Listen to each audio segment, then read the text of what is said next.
My wife's lead levels caused hormone problems and almost what happened to your mom. She died of uterine. But before that, it was breast. And the reason we knew it was lead, well, we had a problem. We did a hormone test and we found an elevation of something called estrogen metabolites and a depletion of something that gets rid of those bad estrogens called methylation. And for a while, we were trying to raise up this methylation to help with the hormones, but unsuccessful. And then we found you had high lead levels.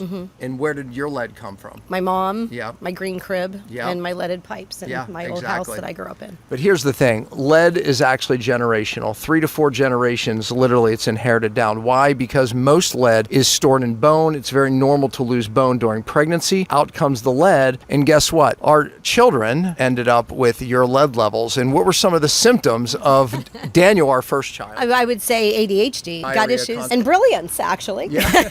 And then Isaac, he was known as the Banshee. He was a screamer. Yes, he was. Anyways, we didn't know, like most people, we were feeding our kids very good diets. We did everything natural. And we ended up measuring their lead off the charts, just like hers, just like her mom, generational. The point of this is... I think it just keeps you from being able to learn. Honestly, that was my struggle in school. It suppresses your intelligence. It's affected IQ. Yeah. Absolutely, because I've learned along the way that, my brain is there and it works, but it's challenging sometimes to access. And that's just unfortunate. It's not necessary. So if we had known what we now know, obviously, or my mom had understood that, if that generation had understood that, it would be a very different reality for kids today. I don't expect you, in this video to be able to understand the real way to get rid of heavy metals like we did in her, me, my kids, generational. But in my bio is a teaching that I've done for 20 years for doctors. Check that out.